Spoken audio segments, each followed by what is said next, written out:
Welcome to episode 18 of the Silver Savage podcast. This episode is brought to you, as always, by Masada Tactical.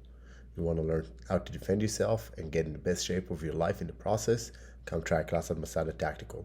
Check out our training at training.masadatactical.com for a list of all the classes and seminar.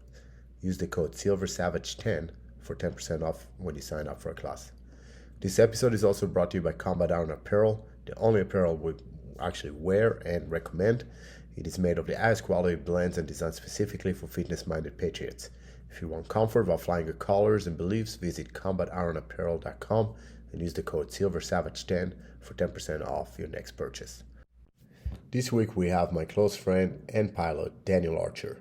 CW4 Daniel Archer entered the Army in October of 2001, eventually making his way to the 160th Special Operations Aviation Regiment, also known as the Night Stalkers. His initial airframe of choice was the Apache Longbow. After flight school, Archer was assigned to several other airframes. During his time with DoD, he held many jobs to include company standardization pilot, battalion standardization pilot, and a senior warrant officer. He has accumulated over 6,800 flight hours, 2,500 plus combat flight hours, and 1,200 imminent danger hours, and has deployed overseas 27 times, 25 times with the 1st SIG over the last 12 years in the organization. CW4 Archer holds 8 different types of rating and is an FAA pilot examiner designee. Archer deployed in support of several organizations that I don't have the time nor the ability to list them all, but here's a little chat with Daniel Archer. Daniel Archer. So I always call you Dan. Do you prefer Daniel? It's Daniel, as long as it's not Danny. I'm good without Danny. You don't like Danny? All right, Danny it is. For whatever reason, no, it never stuck. So we're going to get into your background in a second on obviously you being a pilot, but every pilot has a call name, right? Mm-hmm. What's yours? I'm a 3rd generation pilot. And my granddaddy flew in World War II. And then my dad grew up just learning how to fly. And he was a foster kid back in the 60s and told he was, retarded because nobody wanted him. And he got put in all these special classes and bounced around by the state and ended up going to Bible college and started flying kind of on his own. And just kind of grew from there. And he retired a few years ago from American Airlines as an airline captain. And I always grew up just loving aviation. I used to check out I think there were like 10 books on aviation when I was a kid. And in the library at my elementary school, I'll never forget it. It was the back row, and I used to go there. I used to check them out constantly. That's all I would do is I would check these books out, and I would read them. Cover to cover, space shuttle books, anything, everything.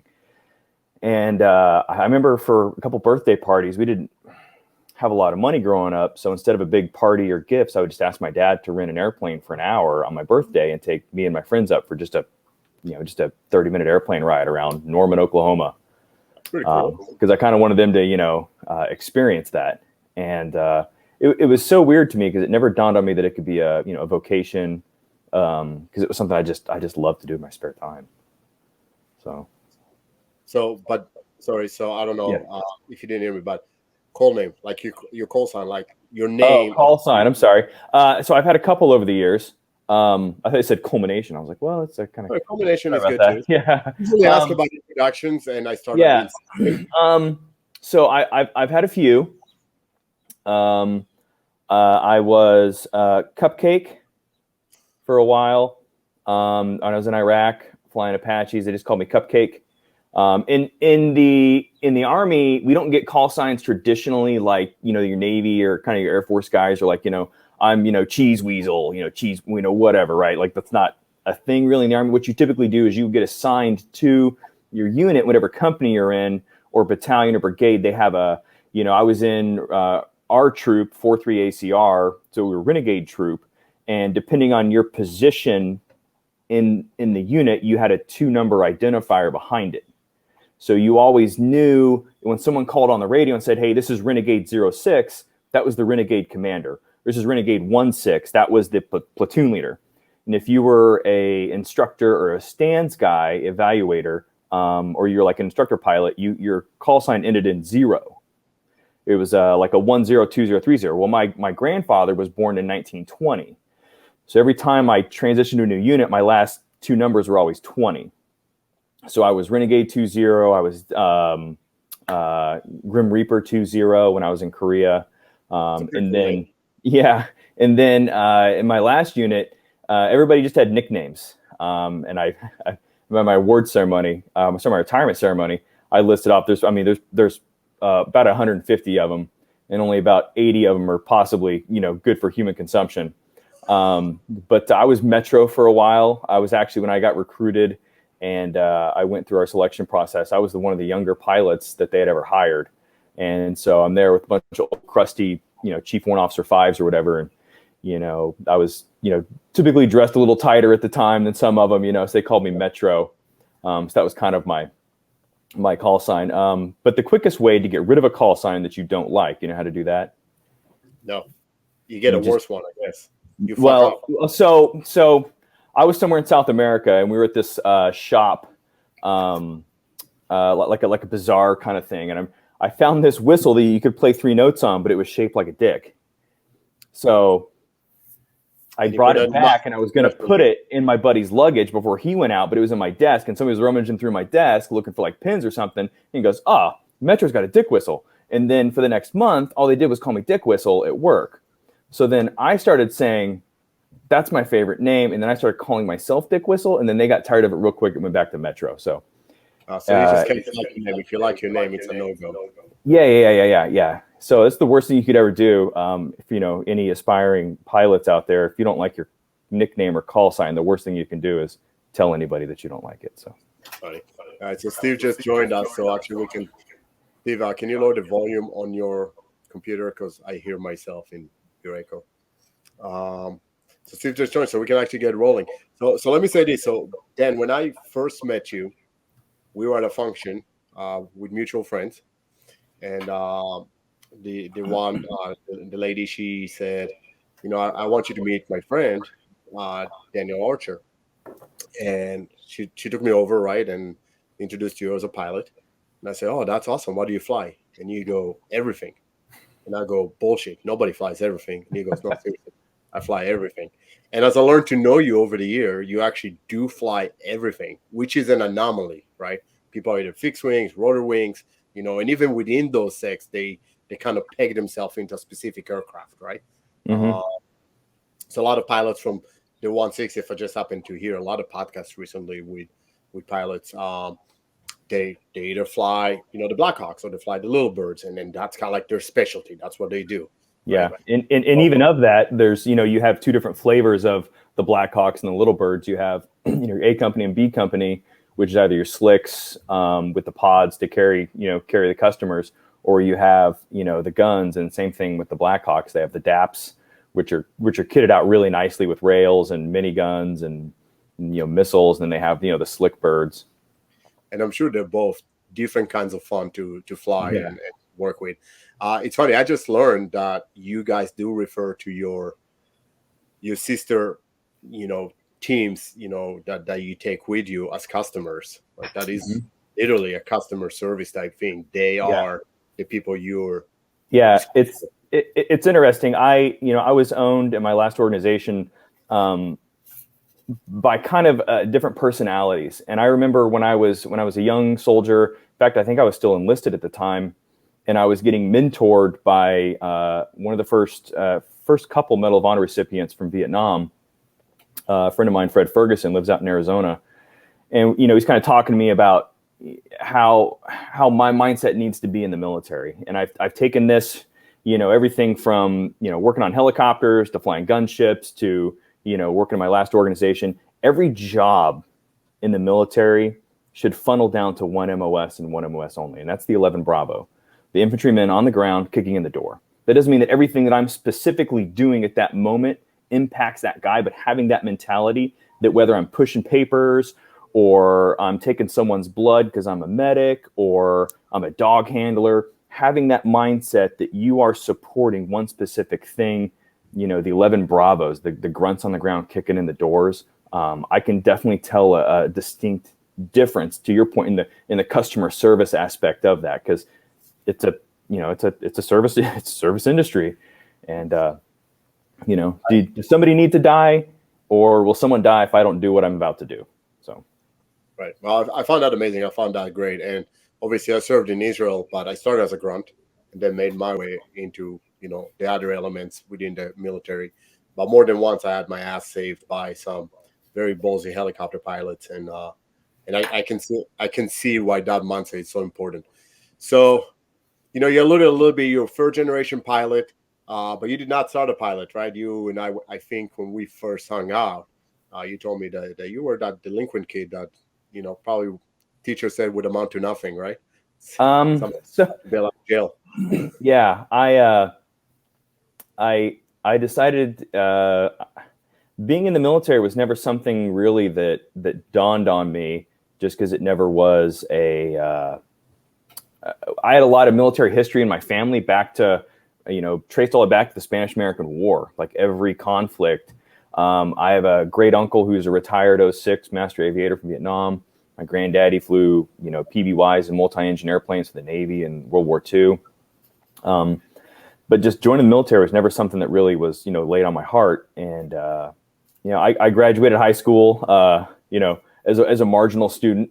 And I thought, well, I'm in Arizona. I had some friends that lived in Scottsdale that worked at this really nice computer company. I'm like, well, that, it was the late 90s. It's gonna be a thing. I need to go be an electrical engineer because I need to make six figures and live in Scottsdale and drive an Acura. Like, to me, that was the culmination of life at that time. Like, that was it, because that's what I thought success was. And I interned at this exact computer company my freshman year, and I just remember sitting in this row of cubicles, and I'm like, they'd go for up every once in a while. Friday was Jeans Friday. The gut truck came every day at 11:30, and it literally was in a tech from Office Space. It was. And, my buddy Greg Coxey, who was one of the owners and founders of this company, and they do really cool things. When you say it out loud, they're making, parts of circuit boards and playing with ion beams and filaments and crystal, just really cool stuff. But, electrical engineer just sits there on AutoCAD all day and, that's it. And I was kind of like, I've always been an outdoorsy guy. I'm an Eagle Scout, grew up, camping and shooting guns and land nabbing. And just the thought of spending the next, 40 years of my life staring at a computer screen really started to wane. And that really showed my grades. And, Arizona State at the time was the #1 party school, according to Playboy magazine for that year. And just, making bad life choices. And it was July 4th. Of 2001, and I was about to start my sophomore year, and really did some soul searching and some praying, and the dear Lord was like, "Hey, man, this is not what you need to be doing in your life." And I rode street bikes. I was on a stunt street bike riding team because that was a thing back then. And I found one of my buddies I rode with was an Army recruiter, and he never pimped me. He never. All I knew is I seen him wore fatigues every once in a while, and he had a little sticker to get on base, and that's all I knew about it. And I said, "Hey, man, I think I want to join the Army." And I'll never forget, he was like, "You sure?" And I was like, "Yeah, I'll try it." And so we go down to MEPS the next day, and I'd never taken not the AFAST or ASVAB, never taken any of that. So I take it, and I guess I did really well, because he goes, "Dude, you can't be embarrassing me like that, man. I need like infantrymen." And I was like, well, what did I? He goes, "You did really good. What do you want to do?" And I was like, I love aviation. I'm going to college for electrical engineering. And he goes, "Airframe electrician?" I go, "Okay." And, so I'm all signing up, and, end up going to AIT and doing really well in AIT. And the 160th comes every couple of months and recruits honor grads and people with high PT scores. And I was an honor grad in my class and had a high PT score.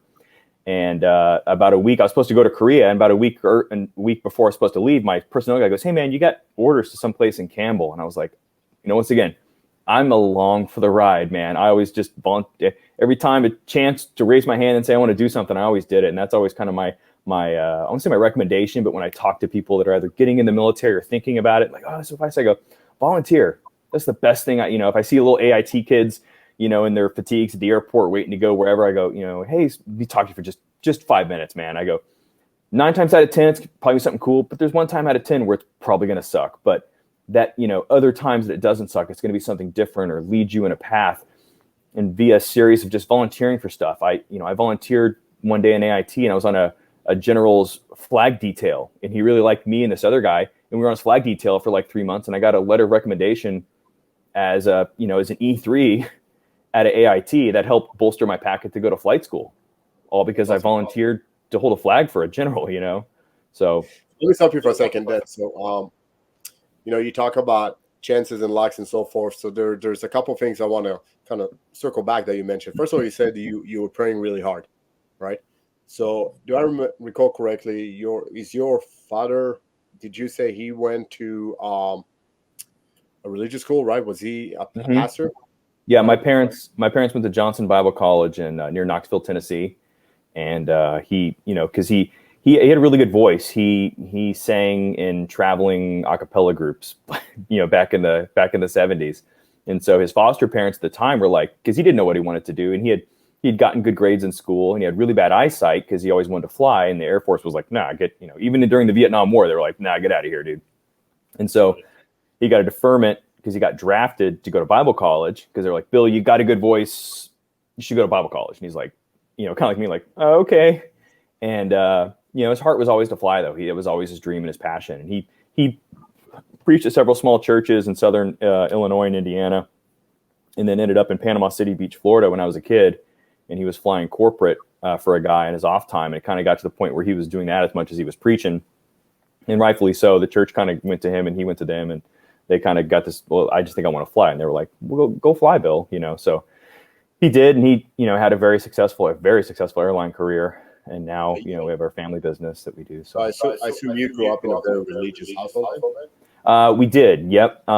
We were in church a lot, not just because, we were growing up as a Christian house, but because we didn't have a lot of money, because my mom was a teacher, and then my dad had gotten laid off from the airlines in the early 90s during the recession. And so he got a job at the university doing some flight instructions. We didn't have a lot of money. So the church around the corner that we went to, well, they had activities Sunday morning, Sunday night, Wednesday afternoon, Wednesday night, and they had a pretty good youth group. So that was just a 10-minute walk from the house, and it was something to do. And my parents hoped that it would be be surrounded by not great kids, because everybody knows that it doesn't matter whether you go to church or go to a Christian school or a religious school or whatever. You can't person's gonna be the person they're gonna be. So the reason I'm asking all of that, let me know if I'm praying too much, but did that religious upbringing affect some of the things you did in the military later on? So from an ethical standpoint, yeah, people ask me that all the time. Oh, absolutely. Going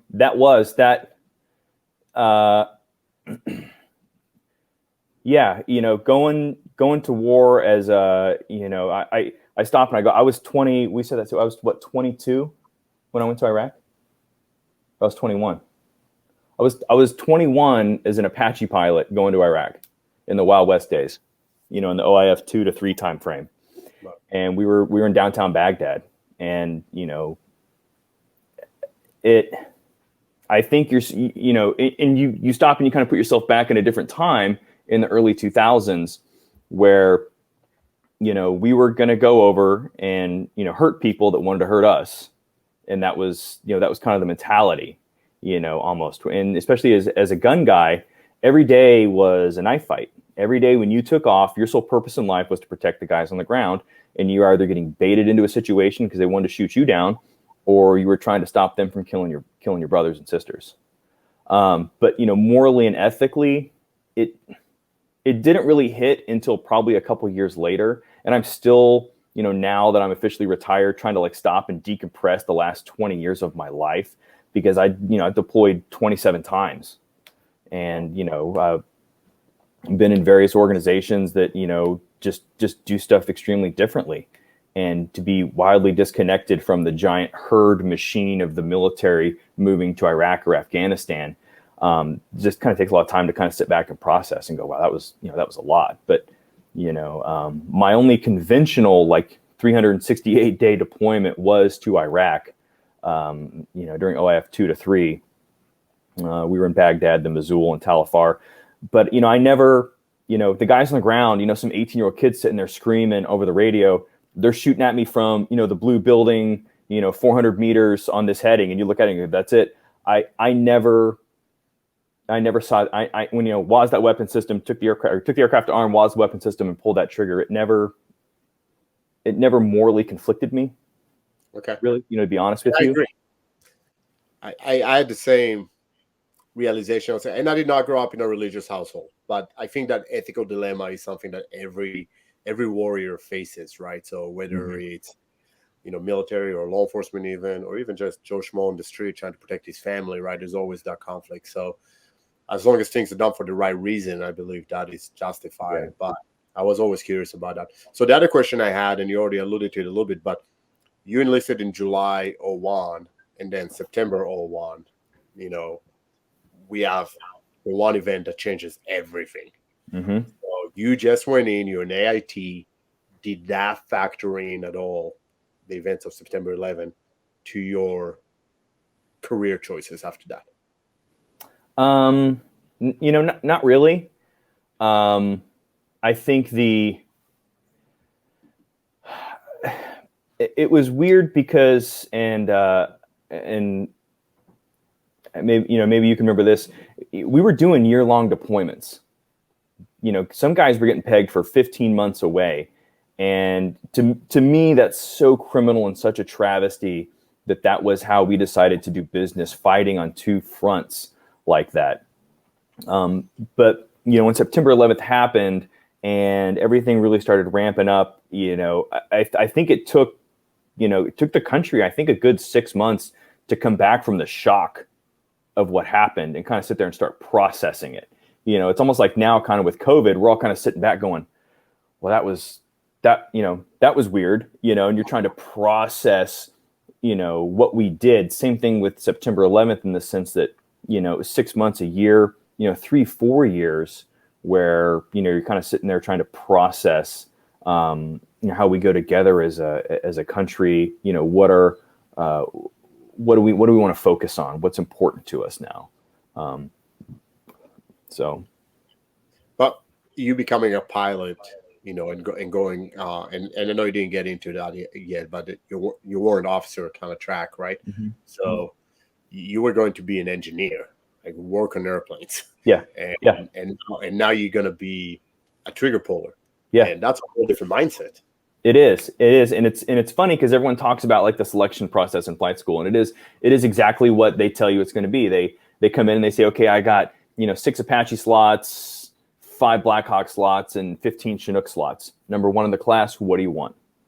And I was number 2 in my class, and I remember 64s. I remember I was going to go. Everybody wanted, at the time, everybody's thinking, well, we're going to be out of the war in a couple of years, and I need to get a job.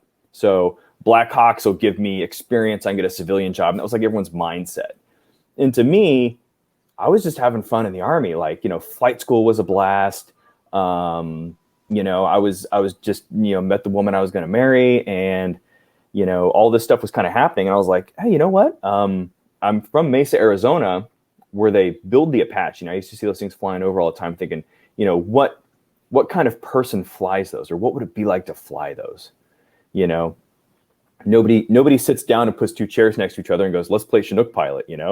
Let's, kids want to be a fighter pilot, or, if they want to be a pilot in the Army, yes, a 5-year-old, what he wants to be is, I want to be an Apache pilot, And I remember that it was a split, one of those like random split decisions that, falling back on, kind of our previous comment, it's like my faith. I was like, I'm not smart enough to make a lot of decisions in life. And I was like, God, what do you think? And I was, Apaches. And I was like, and it shocked everyone in the class, because everyone heard me talking about, I want to go Black Hawks. I want to go Black Hawks and be a lift guy. I want to be a medevac pilot, which is a very rewarding job.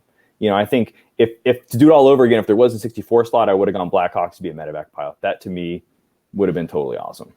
Those dudes, I think, have probably some of the biggest balls I've ever seen in my life. I'll have to introduce you to my future brother-in-law. He was a crew chief on Black Hawks that do the medevac things for the past. He's about to retire, like 20 years or so. Yeah, I'll introduce you when he's here, I guess for my wedding in May. But anyways, did I ever tell you my story enlisting to the Israeli military? No. So you start a process when you're in high school, and you kind of go through aptitude tests and physical tests. and you get channeled in different directions. And aviation in Israel gets priority over everything. Air superiority is what keeps that country's integrity in place. So I'm doing pretty well. I'm a fat, lazy kid, but I'm healthy and smart enough, I guess. So I start getting channeled in that direction. I take the exams for pilot, and I thought the exams were phenomenal. I was so intrigued by them. The coordination to there was one where they put the headphones on you and two different people talking, and whenever one says a number, you have to record it down. And there were a lot of cool tests. But the last thing is you go for a week at the Air Force Base where flight school actually takes place. And it's kind of like a mini, I would say, hell week in a sense, right? They're sleep deprived. You're still a civilian. You're still in high school, so they can't do too much. But they try to stress you out and see who passes and who doesn't. So I pass it. So I'm this I started the process a year earlier, like the chunky little kid that super unmotivated. I didn't even want to enlist in the military. And now I'm passing all the tests. My enlistment day would have been January 14th, 1994 to go to flight school if I was to continue that route. But the very last thing you do is you go and you meet the commanding officer of flight school. So I go in and I introduce myself to this general, and he says, all right, what do you want to fly? And I say, helicopters. And he said, well, I can't guarantee that. The hierarchy in Israel is fighter pilots, then navigators, then I guess the cargo planes, and helicopters is like the bottom of the totem pole for whatever reason. Even though I think they do the most amount of action. To your point, it really still is. And even when it comes to pay, I think it takes far more skill. I have a buddy that flies medevac out in Ohio, my buddy Kelly. Like, for them to land that helicopter on top of a building in gusty winds and marginal weather, not knowing if they pick up little Susie who needs a heart transplant 30 miles away, whether or not she's going to live or not, like that to me takes a huge amount of skill. Now, there's a lot of skill in flying a lot of iron all over the world, but that's impressive. And everybody says start with fixed wing before you go to rotor, that it's easier. Get that first, and then you can move to rotor. But anyway, so I'm arguing there with this general. He's like, well, I can't guarantee. I'm like, well, I want to fly helicopters. And now, I said, F it. You know what? If you can't guarantee I fly helicopters, I don't want to be a pilot. I'm a stupid little 12th grader, right? And so I signed this document that says I don't want to be a pilot. Now, if you fail at any point, you can always try again. But if you sign that document, that's it. You're done. Yeah, once you quit. So, yep. And I come home. It's a Friday afternoon, and Top Gun is on TV. And I'm like, fuck, I should have been a pilot. So anyways, that's my story. Never made it to be a pilot. I've been quiet this whole time because I'm just so amazed by how awesome both of you are. And Daniel, it's my first time meeting you, so I'm sure BK gave you the disclaimer on me. I wasn't as smart as you guys, to become a fighter pilot. I got a PhD, a public high school diploma. But I will say this: you guys, pilots, couldn't do your jobs without my job in the Marine Corps, which was I was an aviation ordnance tech. I guess they call them ammo in the Army. So the bombs, missiles, guns. I did TDY as a crew chief on unfortunately as we said in the Marine, we call them shitters, Chinooks, or two dumpsters, Shit hooks. Two palm trees having sex with a dumpster, which was another nice description for the Chinooks. So I did fly in those. They look like I'm like BK, an unhealthy obsession with helicopters. I'm not a big fixed wing guy. But I had to jump in there because you guys are talking about how fabulous you are and smart you are being pilots. Look, okay, I'm not a pilot. I'm just pulling your chain because, especially in the Marine Corps, I tell you what though, whenever the pilots had a good run, they took care of the ordnance guys big time. They always made sure we had a cooler full of libations whenever all the ammo got dispensed properly. So it was a good relationship. I will say this about flying: I don't possess any great knowledge. I'm really good at about 8th grade math, and that's where I kind of capped. My mom, when I was in 5th grade, my mom's a professional violinist.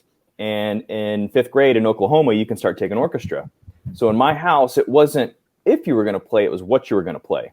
And I started playing double bass classically since the 5th grade. And I still slapped a bass every once in a while. But that gave me hand-eye coordination. So like my brother is probably one of the smartest dudes I know. He's like, I never saw him study. He was in all advanced classes, made straight A's. He never practiced cello, always first chair. And, he's gifted and smart and amazing versus me. I'm strong like bull, smart like dump truck. And so when I find something I'm passionate about, like aviation or something, when I was learning the 64 course, I took pride in knowing, I sat there for hours and hours and studied, as much as I could. Everyone's out kind of partying sometimes on the weekends, and I went out and had fun, but not to the extent that a lot of people did, because I wanted to take pride in what I was learning and what I was doing, because you just never know when that one small moment in time where you have to draw upon that skill or that piece of knowledge, and from instructing and being in firefights yourself, it's never anything like it is on a movie or on TVs, when someone else is now shooting at you, and you fall back on that rote or that small ability to just, I know the muscle movement I have to do, or I know that one nugget of knowledge that's way back here because it's not doing what it's supposed to be doing.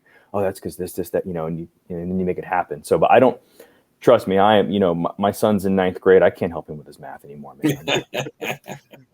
So I'm horrible at video games. So this 160th guys comes to your AT and they pull you over. And then what? So it was actually kind of funny because I remember I was enlisting and I'm in MEPS and the gal's like, hey, do you want to go to airborne school? And I was like, yeah, once again, no clue. What's that? Well, they up $6,000 when you go to your first duty station to jump out airplanes. And I'm like, sure. So, but because I got pulled off my original orders and was going to the 160th as I in process Fort Campbell, I was going to go to airborne school later, but the lady sitting there, she hands me a check for $6,000. I'll never forget this, and I'm 19, 6,000, like that's a lot of money, and I go, what's this for? And she goes, that's for your airborne contract. I go, well, I didn't go to airborne school yet. I may go later, but I haven't gone yet. She goes, no, it's in your contract. We got to give it to you. And I go, you're giving me money for something I haven't done yet. And she goes, yeah, we got to give it to you. And I was like, okay. And I always held on to it. And then ironically, not to skip your question, but when I got to the organization I was like walking through operations one day and like, hey chief, what are you doing next week? And I was like, I don't know. We're now 10 years after the fact. And hey, you want to go to airborne school with one of the majors next week? And I was like, should probably come good with that $6,000 Uncle Sam gave me. And I ended up going to airborne school as a CW3 and not an E3, which was wildly different experience. Because at the end of on Friday, all the privates, all right, you're on shitter detail, and you're cleaning this, and chief, see you Monday. And I'm like, airborne, and I got my rental car and drove away, and they're all hating life. So I get to the 160th, and they have a 5-week green platoon kind of selection process. And it's is this to be a pilot or to be a team member? Just to be, as I lovingly refer to it, as an enlisted swine there. Even so, there's a big green platoon, and then there's sections. There's enlisted green platoon, then there's pilot green platoon. But I don't know how they do it now, but you start off and it's sticks and rag, but it's you're waking up at 3 o'clock every morning. You're not getting home till 9, 10 o'clock every night, and you're packing kit and showing up, and you may be running with a telephone pole all morning, or you may be sticking IVs in the dark, and then Sounds like fun. Yeah, all amazing things that you probably should know how to do. Right. And then and then there's a solid week on weapons familiarization and having gone to the range in basic and then going to the range with the 160th.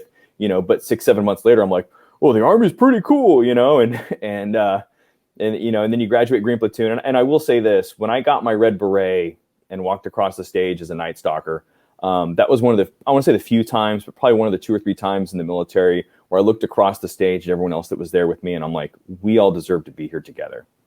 Because there's a lot of other times, and I know it's basic training, it's AIT, it's other things that I've done. I'm like, well, they didn't do, they were always, okay, all right, or they never passed any of their tests, and we're all graduating together. Like, all right, guess we'll cooperate and graduate. But I will say this specifically about the 160 is the integrity they have, as far as I've seen over the years, and folks I still talk to in the organization.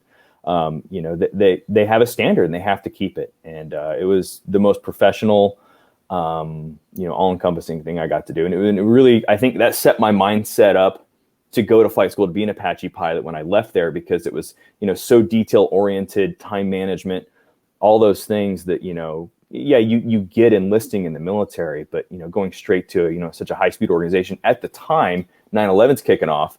And, they don't have time to put up with your bullshit, show up, be a part of the team, row or run as hard as everyone else is rowing and running, and let's get through this, That makes sense. And now, unfortunately, those standards are being lost on so many entities, from military to law enforcement to even civilian world. It's just a give me culture. So at what point were you offered a spot in flight school? So I had started. So when I was in AIT, once again, I was sitting outside the PX on a Saturday with my backpack full of everything that I owned. What am I going to do this weekend? And I was, because you were, phase 5 plus 20, so you could wear civvies on the off time, and you could go off base if you filed a pass or whatever. And I'm out front of the PX, and one of my classmates lived near Virginia Beach, and he went and grabbed his cart, which was like totally like not, you couldn't do as an AIT student. So he drove by and he goes, "Hey, we're going to an air show down to Virginia Beach. Come on with us. Sugar Ray's playing." And I was like, and it was one of those, like, I had some studying I wanted to do. Man, I still like Sugar Ray. It was one of those, like, moments in time where you could have gone one way or the other. And I remember I was standing there, and I really kind of just wanted to go back to my room and do some studying and just kind of hang out. I was going to work out, and I was like, you know what? And I got in the car and we went there, awesome concert. And then I'm walking around, and there was a 1/60th Blackhawk that was there on a static display. And I've tried to find these guys on the forum, and I don't know whoever they were, but there's with CW2 and a CW3, and they're standing there with their orange Oakleys on, sleeves rolled up, on a Blackhawk that looked nothing like what I was learning on. And I was like, this is the coolest thing ever. Like, this is amazing. And I walked up to the guy and go, "Hey, I'm PFC so-and-so. Hey, what's going on, man?" And the dude could have told me to F off, right? Some AIT kid, he could have told me just, "Hey, go lick the tire in my presence," like that's all you're allowed to do, But he's like, "Hey," and he started talking to me like I was a normal person, and he's like, "Oh, where are you from?" And I said to this day, it still blows my mind. And he goes, "Well, what do you want to do in the military?" And I was like, "Oh man, I like what I'm doing, but I've always wanted to fly." And he goes, "Well, and I kind of told him my history, and he goes, "Well, why don't you fly?" And that was the first time someone in the military really presented me a option. "Well, why don't you just do it? You can do anything you want." And I was like, "Well, I have my college degree yet." And he goes, "You don't have to have your college degree to be a warrant officer." And I will never forget, I froze and I looked up at him and I was like, "What did you say?" And he goes, "Yeah, warrant officers, later on when you get promoted, it's really good to get your degree, but no, you can be a warrant officer without a college degree and be a pilot." And I was like, and I literally like almost stopped talking to him to try to run back and get back to base and start looking up at the Ed Center how to do this. And he said, "Hey, email these folks. There's warrant officer recruiters." And I ended up emailing a guy. Actually, I had my dad email him because I didn't have an email and I wasn't allowed to like talk to people outside of my AIT drill sergeants. And I started putting a packet together. And my dad's asking some of his Vietnam buddies. My son needs a letter of recommendation. That's how I met Fred Ferguson, Medal of Honor recipient from Vietnam. And it just started kind of building from there. And towards the end of my AIT, I needed letters of recommendation that in a normal unit you'd be able to get, but I'm an AIT student. I just joined the Army, and I'll never forget, I was out for a post run like 2 days before I was supposed to graduate, and I have everything. I went on my off time and got a DA photo in my class A's with my ribbon, and I took the flight exam. I did really well on that in my spare time. Got a flight physical in my spare time, and they needed someone to hold the guide on, and they go, "Hey, Archer, get up here. You're a good runner." And I'm holding the guide on and I'm running next to the brigade commander. And she was a pilot. And I'm sitting there running and I'm like, "Oh, I'm like, all right." And she goes, "Hey, Private, how's it going?" "Oh, it's a great Army day, man." And I'm running and she goes, "How you like AIT?" "Oh, it's great, man. I'm graduating in a couple days." "Oh, how did you do?" "Oh, man, it was fantastic. I'm going to be honor grad." "Oh, that's fantastic." And she goes, "Well, what do you want to do in the Army?" And my drill sergeant's like 2 people back, and I can just feel him wanting just a slug, because they had heard about me putting a warrant officer packet, and none of them were supportive at all, right? Because I'm jumping ship, in their mind's eye, or the course isn't hard enough where I've had so much free time to go out and do this, And I go, "Well, ma'am, I really want to be a pilot." And she goes, "Oh, that's great." And she was a Chinook pilot, when I already knew that because I'd heard her talk a few times. And she goes, "Well, is there anything we can do to help you?" So I'm sitting there running like I can't keep my mouth shut. And I was like, "Well, actually, ma'am, I'm trying to get, I vomit of the mouth." And she kind of stops and she looks at her XO and she goes, "Hey, tomorrow he's in my office 9 a.m. We're getting him a letter." And I was like, okay. And, next thing, I walked up the next morning into her office. My name was spelled wrong. My rank was wrong. My social was correct. And her signature was at the bottom. It was the most bland letter of recommendation for flight school. And she goes, here you go. And I was like, that's it. I'm out. And that was kind of one of the last pieces I need. So when I showed up to the 160th in Green Platoon, I was already had my packet pushed forward. So when I did graduate Green Platoon, I was only on the line for 3 or 4 months as an avionics guy on Little Bird. So my job really was to go fill the IFF. And when they were all running up, I had the God gun where you shoot it and they give you thumbs up or thumbs down if the fill took correctly. And I just with this oversized flight helmet and So let me ask you this. Just I'm a foreigner and I'm not familiar, and I don't know if you can say this, but when I think of the 160th, I think of pilots, right? But apparently there's a lot of other people that are part of the 160th that are not pilots. What are some other jobs? So if you look at a normal aviation organization, you have, they're essentially the size of a brigade, and they've got 4 battalions, I think, underneath them now. They've transitioned and moved aircraft kind of all over, and they've really grown, which kind of we talked about earlier, kind of to the point where I think you really kind of watered down, and we had that as well in my last organization, whereas we grew so much, you're kind of like, well, I'm looking for all these diamonds in the rough. I guess, some rubies can be okay sometimes. But and it's not that maybe the talent's not as bad, but the issue is that you get a lot of people that come in from different walks of life, which is great. But now you kind of put them out on an island. And instead of doing things the way the 160th does, they're going to revert back to the way they've been doing it. And if a process that they need to get done takes 10 steps, and let's just say the 160th does it in 3, because that's what makes them amazing. Well, I'm not comfortable with that, and I got no one here to tell me no, so you can always add 2, you just can't take away. So I'm going to add 3 more steps to your 3-step plan, so it's more like my 10-step plan that I used to do. And a lot of people just don't have that ability to, sometimes think outside that box, and no fault of their own, but they revert back to their training. But so you have, if you look at an animal aviation organization, you've got, your personnel folks that handle all administrative duties. You've got, your S2, which are all your intel folks that do, all the intelligence and, maps and analyzing, terrain, enemy threat, all that stuff. Hey, we're going here. What kind of surface to air threat do they have? And they go out there and they change the settings on the ASE gear on the aircraft and things like that. Then you have your S3, which are your plans, your folks that come up with the great ideas and then pass them down to you to, execute.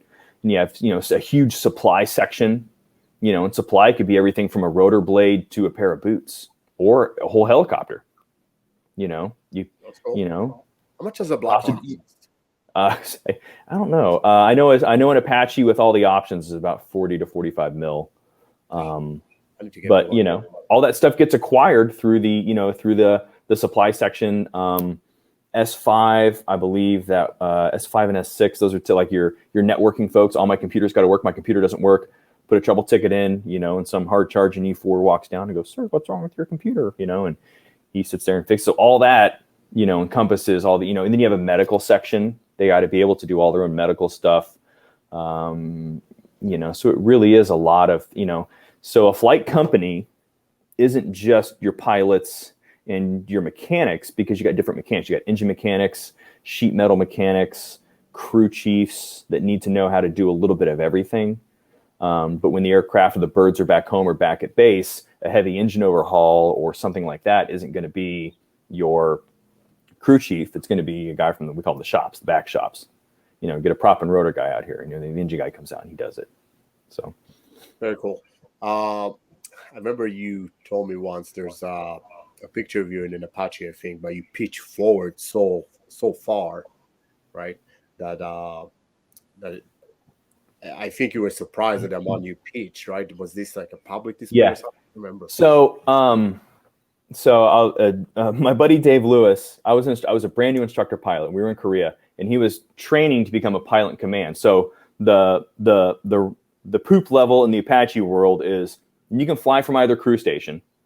You can shoot from either crew station, all 3 weapon systems, but the guy in the front has the TADS bucket and the sighting system, and he's normally the guy that kind of runs the mission. And the guy in the back seat, which is great because it's a little bit bigger, and you just fly. Brr, and the guy in the front's telling, hey, go here, go there. Hey, you get your directs in. Hey, I need you to line up or, match and shoot, whatever, all these things. And the guy in the front seat's telling the guy in the back, who has a little more, situational awareness, because he's not pigeonholed into, kind of one thing, So you go front seat, co-pilot, gunner, because that's the hardest job. You learn that. And then you go to back seat co-pilot, and then you go pilot and command, and then you go instructor pilot or, TAC ops officer, tactical operations, the guy that plans all the operations, or maintenance test pilot. And then you kind of work up from there. So I was a brand new instructor pilot, and I had a guy that was trained to be a pilot in command. He was in the front seat, and we were going to go out on this take off in the afternoon. We were going to do what's called a maneuvering flight, which is kind of the whiffer deals, the pitch back turns, the roll it upside down and pull the nose through. And the sole purpose is to, if I'm getting shot at from directly underneath me, how do I orient the front of the aircraft, at 500 feet directly underneath me to put lead on target and then recover, right? That's what some of these maneuvers are designed for. And they're super fun to do. So I was climbing up. Just listening. Yeah. So the first thing you always kind of warm guys up with, because the helicopter it's one of the few fully aerobatic helicopters in the world. It'll do positive and negative Gs.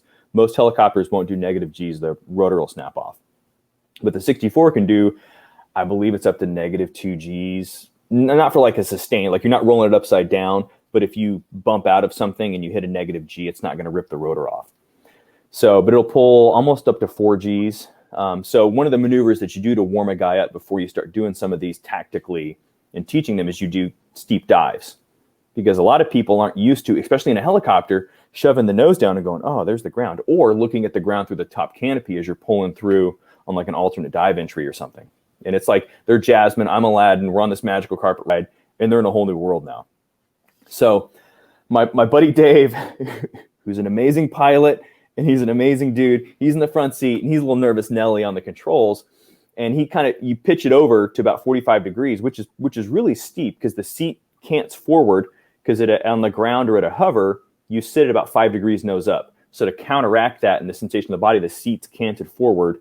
So in level flight, you're kind of out of your seat, and then in a dive, you're really out of your seat. So he's kind of about 45 degrees, and I was like, all right, Dave, let's recover. And I start at 2,000 feet. We recover about 1,000 feet, and come back up. And I always did it parallel with these power lines in Korea. They got these huge, giant 300-foot helicopter-eating power lines everywhere, and they put them up without telling anybody. So I knew that if I ever got too low, I would be going parallel with them, not into them, on a recovery. So we're climbing up, and it's hot, and this thing's climbing like just a dog, because it's hot. We're heavy. And I get to about 1,800 feet, and I go, all right, Dave, let's do 60 degrees was our limit for steep dives. And I go, let's just do a 60. I want you just to bump to 60, hold it, and then we'll recover. And he's like, oh, okay, So the control, the cyclic, has what we call force trim. It's like power steering, but you can kind of set it to where, it's got a little click button here, and you click it, and it's super easy to move. Then you release it, and it's got these kind of magnetic springs that hold it, so it's really not hard to move. So if you're holding it a lot, forward, going for going long ways, straight and level, you can just kind of reset it, and then it's kind of like you just kind of take your hand off of it, and it's kind of in that same spot. And you got to move it and fly it, but you're not holding it real hard there. So as a new instructor, you're kind of thinking of all these things you got to say before you do these kinds of maneuvers. And I forgot to do my whole brief. And we were lower than what I normally like to do. And we're climbing up, and we get to about 1,800. And I was like, you know what, Dave, let's just go ahead and enter. Now, when you do this, you either interrupt that system the whole time so that the cyclic's free moving, or you leave it uninterrupted to where it's just, you're kind of pushing against a spring, but you're holding it. And we slowed down to about 45 knots. Because you accelerate, you pick up speed super fast in a steep dive. And once the vertical speed indicator goes past 10,000 feet per minute, it resets back at 1. So he pushes it over, and about 45 degrees, I can feel the tension on the cyclic. I can feel that there's and about that time, he hits the force trim button. And when he does, it releases all that pressure, and the cyclic slams forward. And a myriad of things happened at that time. The helicopter is already here. As it slapped forward, going straight down, I saw we call the Jacob's ladder. When you look at displays for aircraft, when you say Jacob's ladder, yeah, it's Yeah, something completely different. But it shows the degrees of pitch that you're at, 10, 20. Like when you watch Top Gun, it shows their display doing all this. I saw 75 degrees fly through my Jacob's ladder. So now we're probably maybe beyond 90. Every PSI light and warning light on the engine page and it's the aircraft screaming. And Jesus took the wheel. You got the controls. So now I grab the collective, which changes the pitch of all the blades, and I'm yanking in the collective. I'm trying to pull out of this dive.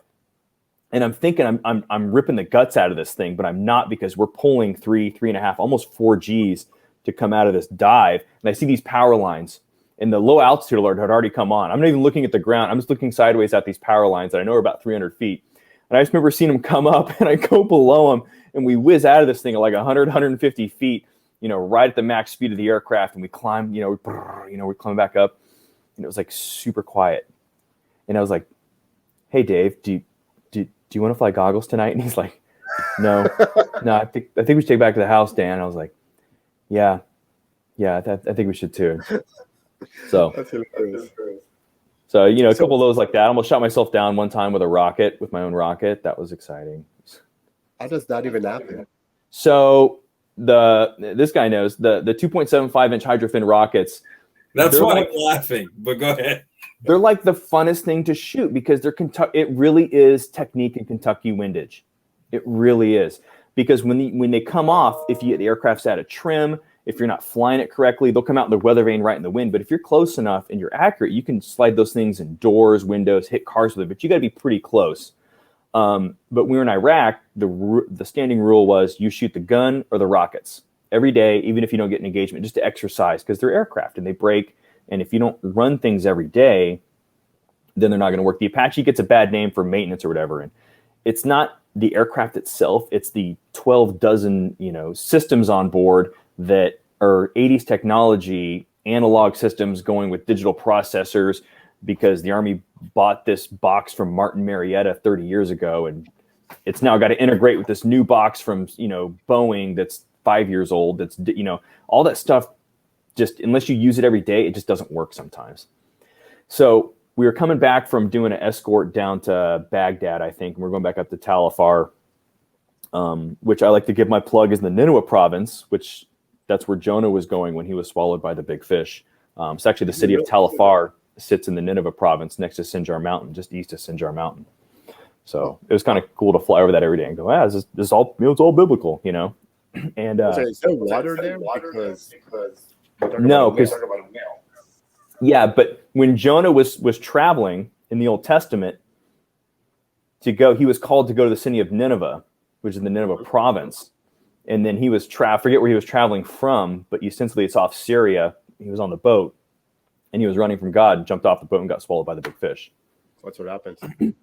Yeah. So we were coming back, and my buddy sees this tree out there about half a kilometer away, and he's like, "Hey, go ahead and laze and store that, and we'll do like a co-op shot where I find the target and he matches the aircraft." But the pylons that hold the rockets, they articulate up and down depending on the range that you're shooting. And he had the range up his eye. So when he moves his head in the Apache, the range does like this A squared plus B squared equals C squared, and articulates the pylons in order to give you the azimuth to shoot whatever it is you're trying to shoot. Now, laterally, that's on you. Whether you're in forward flight or you're to hover, that's on you. So he thought he was up my range. I didn't look, and he was up auto range for his eye, and he kind of looked down as he was pumping one off, and we're at maybe 50 feet doing 130, 140 knots, and this thing comes out and it immediately weather vanes into the wind, and we had old 17 pounders. The 10 pounders were the smaller ones, then the 17 pounders were the long ones, the party crashers, and we were trying to get rid of those because we just didn't have a lot of use for them. And it came out and immediately weather vaned in that wind and shot straight down in front of us. And it was one of the few times I had an IED go off under my helicopter one time. I don't remember seeing it. I remember feeling it. And it feels like a shotgun, just a boom shotgun, like next to your cockpit. And I just never forget that thing coming off and it exploding left below us. And we're flying through the dirt. And it's kind of one of those, like, you kind of stop, you kind of look back, you're looking in the rearview mirror, and he looks, his eyes are this big, and he's like, let's not do that again. Like, yeah, let's not, It'd be a bad story. Sorry to inform you, your husband shot himself down, Miss Archer. we think he's going to pull through, but he's never going to fly again. So, you know, I don't want to hold you for the rest of the night because this conversation is super. I'm having a lot of fun. But so you were down in 60 for a while. You transitioned to another unit and agency, and then you transitioned out essentially pretty recently, right? I did, yeah. You know, it's fantastic, and I'm still mentally decompressing from that. I made the comment, I think today, I've had breakfast and lunch with my family more in the last probably 3 or 4 months than I have the last 20 years. The weirdest thing to me is not being not accountable to anybody, but like when I need to go somewhere, I just go do it. You know, the other day I had a couple days off, so I hopped on a plane and went and had lunch in Ohio with my buddy Kelly. I flew Apaches with, and went to a hockey game and hopped on a plane and flew home. I didn't have to fill out a leave form. I didn't have to call my commander. You know, it was all that kind of little stuff where, you know, if you enlisted super early, you know, that's all you know. But you know, no one's calling me. No one's going, hey, I need you to come into the office. You know, been working in, you know, a skiffed environment for a long time. It's just, you can't do work at home, you know? So it was always calling, hey, I need you to come into the office or, you know, do something like, and it was just, you're always on the hook, even on vacation. You know, I got pulled off vacation several times because they need me to go do work. And that's crazy. So you still flying though, right? You commercially now, correct?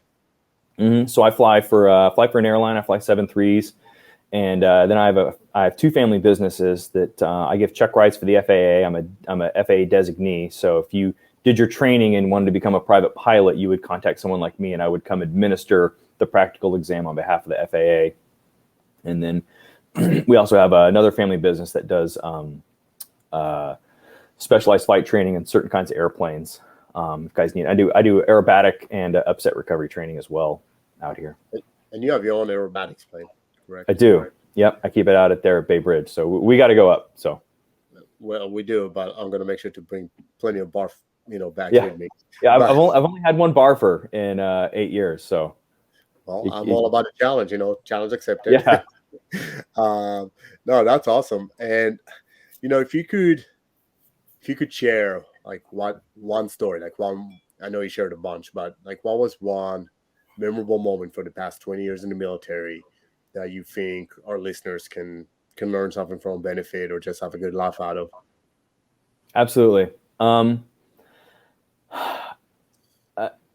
I will never forget, it was my first like troops in contact call in Baghdad, where I'm on QRF, I'm sleeping under my helicopter, you know, I'm laying underneath it in the shade, and all of a sudden, you know, crank it up, we're going. And you're like, you know, 21 years old, and like it just got real. Like, this is it.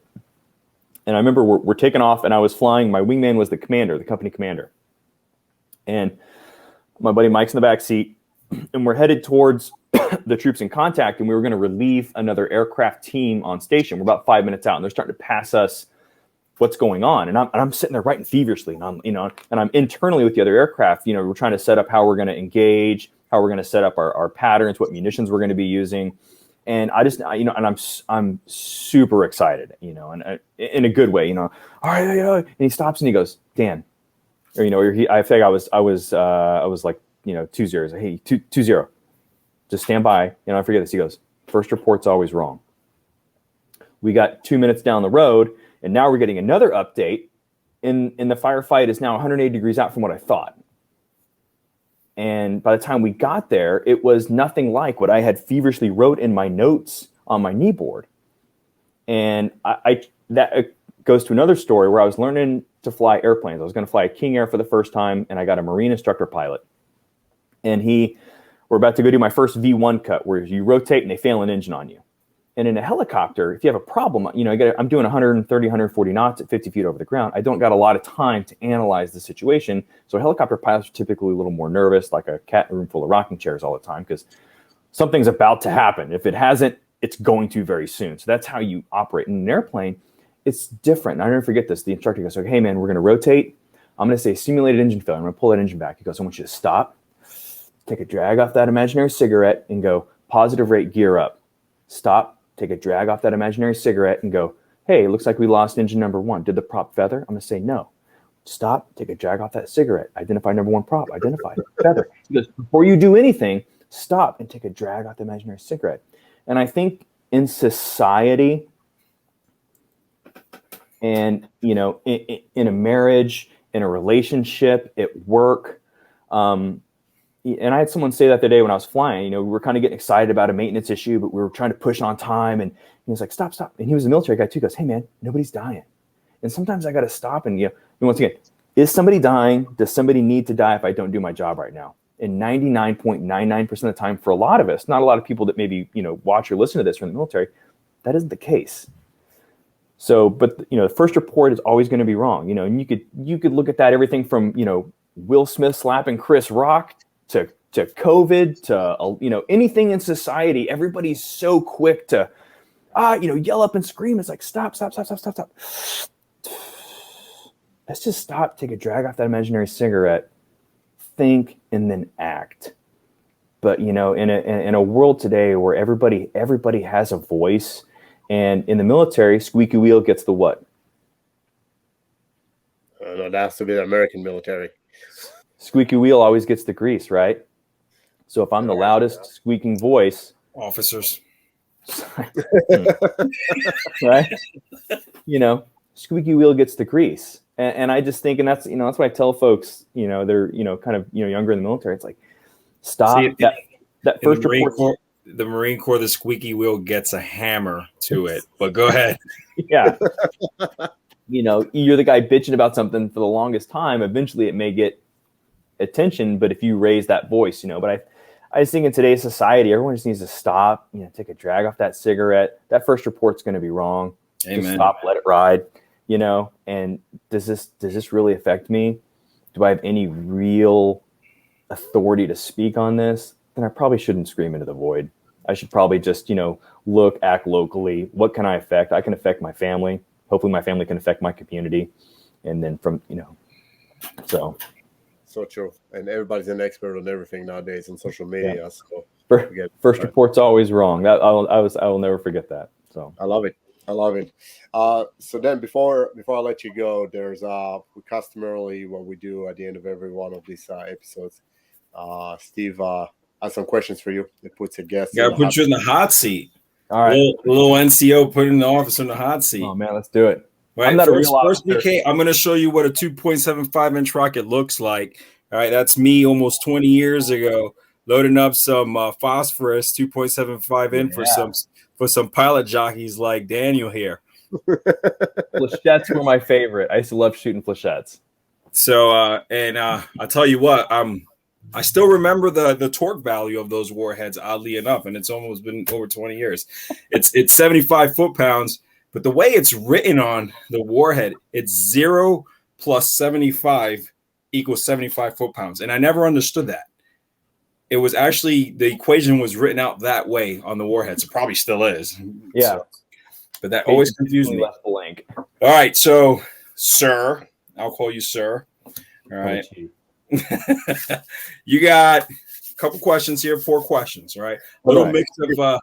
Just so you know, so you don't have to sir Daniel, but I went to his after party, his retirement. There were a bunch of people there that apparently should have been sir to with a lot of reverence. Yeah. Well, you know what's funny, because you tell your military story, and I'm kind of, mine's is more similar to BK's. You know, I was in 11 Bravo 4 in the Army Reserves after the Marine Corps. I kind of went to the dark side, but I got accepted to MECEPS when I was in the Marine Corps. I didn't want to go warrant officer, but I want to be kind of pilot as well. But like BK, it was one of those things where, if I can't get what I want, I'm not doing it. Yeah. So I was on that similar path too, and was just too stubborn and decided to become a sniper in the Army Reserves. So your questions. All right. First one. All right. A little military history, pilot history. Yeah, but I love making officers look bad. No, I'm just kidding. Who was, this is a military personnel, the first pilot to break the sound barrier? I was Chuck Yeager. Yeah. Ding, ding, ding, ding, ding, ding. Oh. Yeah. Good job. Great job. All right. Airline. This is a commercial airline question, although not FAA, and this is more fun trivia. Right? Okay. Although not FAA regulation, The pilot and co-pilot traditionally eat different meals. Why? In case one of them gets sick. 2 for 2. Never eat fish on an airplane. Never eat 2 fish for on an 2. airplane. All right. Question number 3. This aircraft in its production was so fast, they didn't even consider evasive maneuvering. Oh, the SR-71. They just sped up. 3 for 3. 3 for 3. All right. You don't even have to think about it. All right. Last question. Well, last person who was 4 for 4 was yeah. So all right. Last question. All right. You got 5 seconds. Okay. All right. 1 Mississippi's to name 3. I'll settle for 2. You can go as far back as you want. TV shows or movies where helicopters were the main feature. And go. 1,000. Airwolf and the movie Firebirds. All right. Those were the 2 I was looking at. Air America. The beginning of the movie that starts off in the Bell 206. Okay, I'll take it. I'll take it. That? I was looking more helicopters. I was looking for Thunderbird. Thunderbird. It's old. It predates me. Okay. But the 2 that you said, the main 2, Firebirds and Airwolf. What is Firebird? What is the helicopter that Airwolf is based on? That's it's not a real helicopter. I think it's an Augusta Wineland 130. No, it's a Bell 4 something. It had the retractable landing gear, but it only had a 2 rotor blades, had the underslung rotor system. But they put a bunch of stuff on it to make it look so they actually flew models for the show. Yeah, they were models. It wasn't actual helicopters. Yeah, and if you watch Red Dawn, those aren't Soviet helicopters. Those are Pumas that they put a bunch of stuff on to make them look like Heinz or Hips. Do you remember where Airwolf's hangar was? Oh no, I don't. It was in a volcano. Oh, yeah. It's been a while. All right, so bonus question before we go. What's the dirtiest place on a commercial aircraft? The dirtiest place is definitely the bathroom. No, it's the serving tray on the seat. Oh wow! Studies have shown. That makes sense, though. That makes sense. The bathroom was number 2. Yeah, I don't. People go in those things, man, and I don't know. Yeah, it's all of a sudden. It's like, I know it's not bumpy when they go back there, but they the paper towels go in the trash can. Like I don't. To this day, it's still I'm glad that they're using them, but they just dump them everywhere, and you're like, bro, someone's got to clean that up, man. I don't know. So funny story about Firebirds, real quick. During COVID, me and my oldest son, we get on this like we're watching rando movies all the time, like everybody was. And I've been talking up Firebirds, which everyone in the Army loves. It's the greatest movie ever produced. Did you produced. drive around with panties on your head and a periscope? Yeah, I still do. I keep it in the car. That's when I get bored. So I'm talking up this movie Firebirds, and typically when I pick a movie, my oldest, he's like, Dad, is this PG or is it like 80s PG? And I'm like, bro, this is 80s PG. This is Dad PG. He's like, all right, so they're big fans of, Terminator 2, Die Hard, So I'm talking up Firebirds, and once again, Dad doesn't watch crap, So we watch Firebirds, and I can see at the end of the movie, my oldest is like conflicted. And we're like driving a couple days later, and I'm kind of trying to, softball bring it up, and he's still super kind of quiet about it. And finally, I go, "Hey, buddy, I know that movie sucks." And he's like relieved. He goes, "Oh, Dad, yeah, I didn't want to say anything because I know you really like the movie, but it was a really bad movie." And I go, "Yes, son, we all know, but you can't say that. Now that you know the secret, you've got to tell everybody how great the movie really is to make them watch it, and then watch their reaction." I was like, "That's the game." So, yeah. That's awesome. So, Daniel, if people want to reach out to you, if they want pilot lessons, if they need a pilot, or just stalking you, if you want to share any contact information that they can find you? Yeah, so I'm on Instagram. It's at Pilot Sideburns, and then I have an email. It's dan@archeraircraft.com. Awesome. So hit me up on any one of those, and any military pilots that need help with logbooks, letters of recommendation, the gouge on all the different airlines out there, what that transition looks like. I would love to sit down as an examinee. I can help them if they need MilComp stuff, if they need paperwork, if they just need advice. I wish somebody would have done that for me. So that's my kind of my mission in life now, is to help anybody that's trying to do that as well. Because that's awesome. That's awesome. Well, thank you, Daniel, for sacrificing an hour and 15 minutes every day. Yeah. That was fantastic. Thank you guys for having me. Thank you for coming. It was nice meeting you, Daniel. Hey. Have a See you good night. later. Bye. We hope you enjoyed this latest episode of the Silver Savage podcast. Please go ahead and give our podcast a like, share the link with a friend, and help us spread the word. You can follow us on social media as well. Instagram handle is silver_savage45. You can also find us on Facebook, LinkedIn, and our YouTube channel where you can watch all these episodes videos as well. More unique content, merchandising, and events are coming soon too, so make sure to follow.